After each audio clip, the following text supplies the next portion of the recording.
سلام دعنا هابلنا زي خبركم تخاتلتنا أنا الساعات زبلنا يوم حابريتات حزنا لكم مسينا لنا فلما قن چانلنا شير لايك سبسكرايب بمقبار حابيركم ناخدكونون حساباتكم كتكافلونان بتحتنا نلابم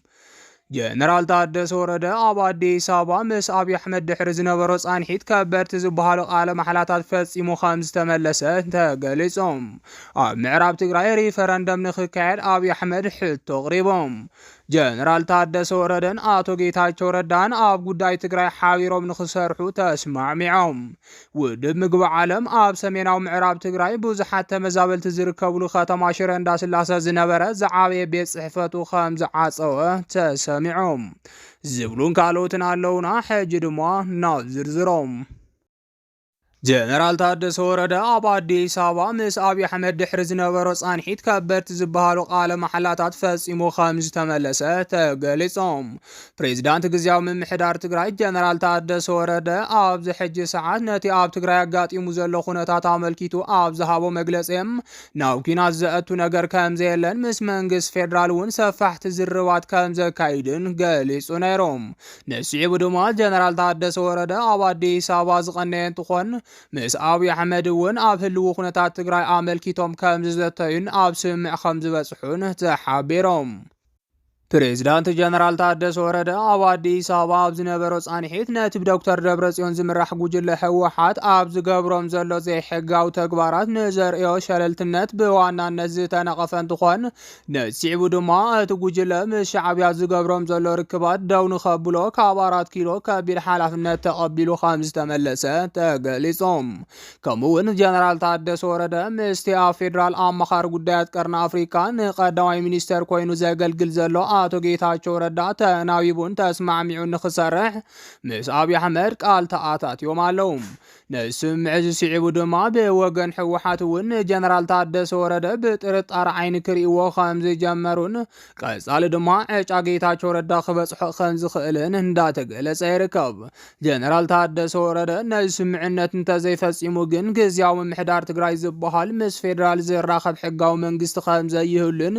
ኩሉ ዓይነታት ናይ ርክባት ገመዳት ተበጢሶም ናብ ግጭት ከምርሕ ከም ዝኽእል አብይ አሕመድ ብግልጽ ከም ዝነገሮ ተሰሚዖም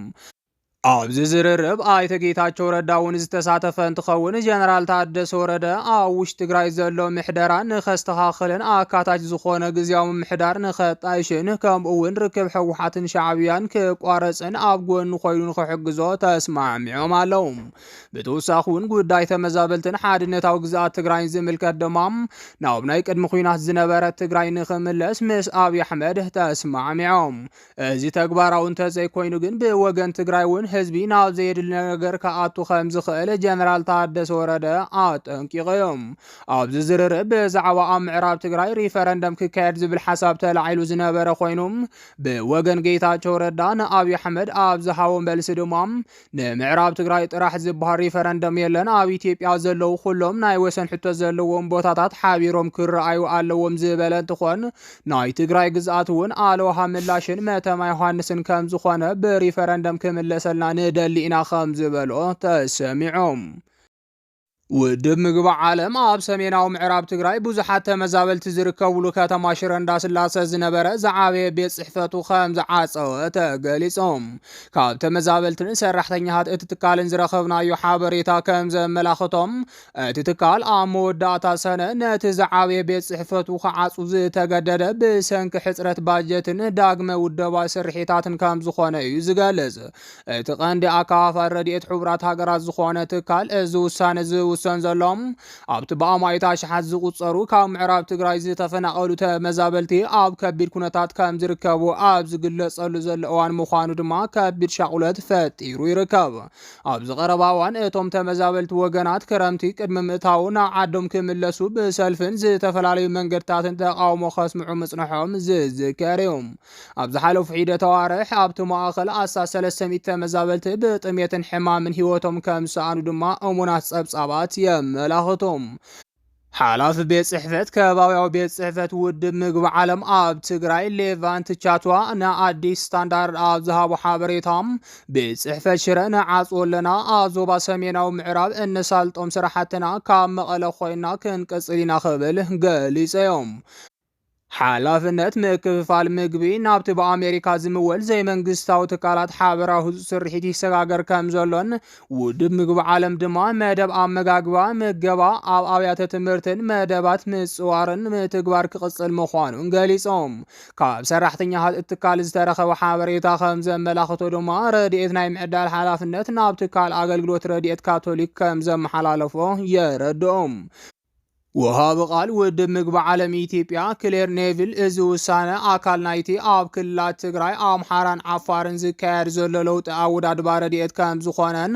ኣብ መወዳእታ 2024 ምስ መንግስቲ ኢትዮጵያ ገበርቲ ሰናይ ዝተበፅሐ ስምምዕነት ምዃኑን ገሊጻ እያ።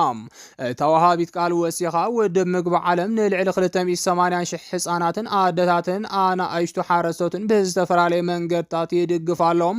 ሕክምና ሕዱር ሕፅረት ምግቢ መኣዛዊ ምግቢ ቤት ትምህርቲ መሃብን ደገፍ ልምዓት መነባብሮን ዝኣመሰሉ ንጥፈታት ኣብ ትግራይ ክቕጽል ምዃኑ እውን ኣረዲኦም። ብተወሳኺ ድማ ኣብ መላእ ትግራይ ዝካየድ ስርሒታት ካብ ቤት ጽሕፈት መቐለ ክመሓደር ምዃኑ ንምፍላጥ ተኻኢሎም። እቲ ናይ ስርሒት ኩነታት ዝጠልቦ እንተኮይኑ ውድብ ምግቢ ዓለም ንዝቕልቀሉ ሓደሽቲ ድሌታት ብቕልጡፍ ንምምላስ ሰራሕተኛታት ናይ ምምዳብን ዓቕሞም ናይ ምዕባይን ሓላፍነት ኣለዎ እውን ኢላ እያ።